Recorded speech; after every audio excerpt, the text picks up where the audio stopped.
Welcome to Mike Ferry TV. It is the week of April 21st. Last week we had Tony Smith do a little segment for us. 2 weeks back we did part 1 and part 2. And today we're going to do part 3. Next week, part 4 of skills that will pay you forever in terms of the business we're involved in, which is selling. And these came from, as I mentioned before, a fellow named Tracy Stein, who is a wonderful author out of Orlando, Florida. And if you're on LinkedIn, he produces a lot of interesting, fascinating, and very, very good materials for people like us to use. So we did 1 through 12 in the first 2 weeks, and here is number 13 through 18. Number 13, the ability to invest money in yourself. You know, it's so interesting to me because real estate people have an interesting habit. They'll invest in a lot of crazy things that they believe, and the question is, do they really believe it? I think the answer is yes. That will bring them business without being involved in any types of conversations with people. So they'll invest in postcards to send out. They'll invest in some type of I call a gimmick, which probably in their minds is not a gimmick, but some type of a gimmick they'll use to try to acquire a listing or a sale. When the truth is, if you take that money and you're watching good podcasts and buying and reading good books and attending good sales seminars, that investment in yourself will pay you forever. I am a product 100% of not going to college, barely made it out of high school. I flunked out of college my freshman year. I think some of you know the story. I tried to take 2 speech classes because I saw a guy on campus before I registered for classes my freshman year at San Jose State, and this guy was giving a speech, and he had a big crowd of kids around. The campus police came and broke the whole thing up, and I said to the guy after everybody had left, I said, "How did you stand up there without any notes in your hand and talk the way you did?"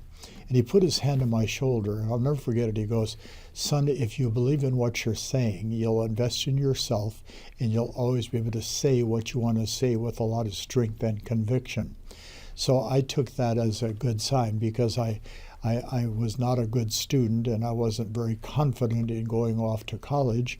And of course, as a result, I flunked out my freshman year, and I flunked out 2 speech classes that I took. I did not pass either one. As the old joke goes, I was so bad at speaking, I couldn't lead a group in silent prayer. But the ability to invest money in yourself is a tough thing to do because there's so much being offered to help us become better without being involved in investing in ourselves and talking to people. Number 14, the ability to do things regardless of the situation. Well, the best example I can give you of this is, you get up in the morning at a particular time. You have your morning routine, whatever it is. You get to the office 8:30, 9 o'clock. Should be a little bit earlier if you're going to get ahead of the game. But you're there at 8:30 and you have a list came into you of buy owners and expireds. You have your database of past client centers of influence.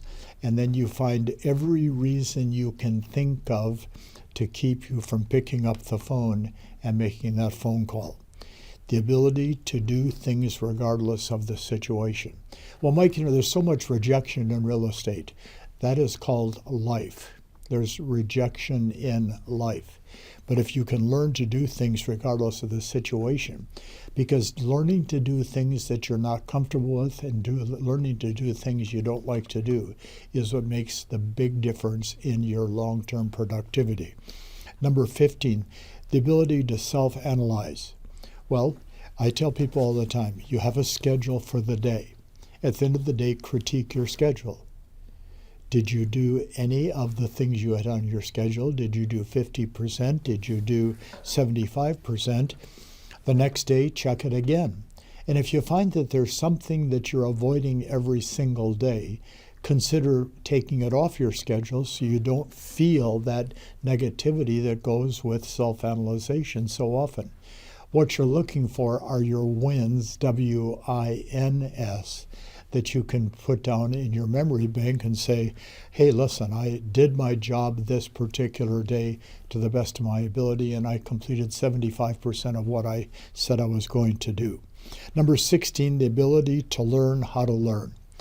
Learning how to learn is a big challenge because, whether you're taking a good book or taking a good seminar or watching a podcast of some type or sitting down with somebody and you're doing an interview with them, we all have people that we respect and can learn from, and you're chatting with that kind of person.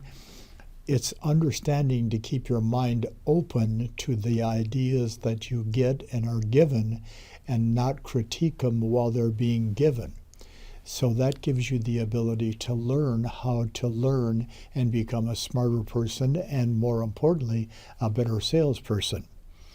Number 17, the ability to understand how others feel.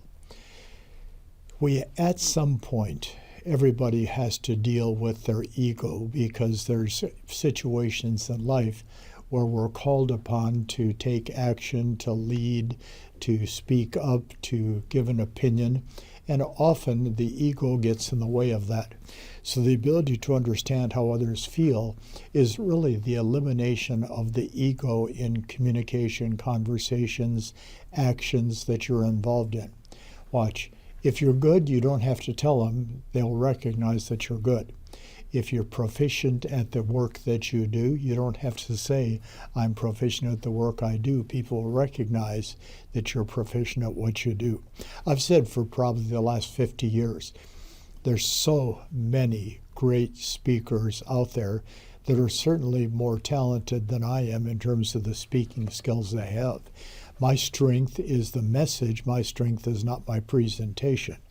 But some of these speakers are so good at the presentation, when you're mesmerized by the presentation, and then you try to understand why they do what they do and how they do it so you can improve the quality of what you do also.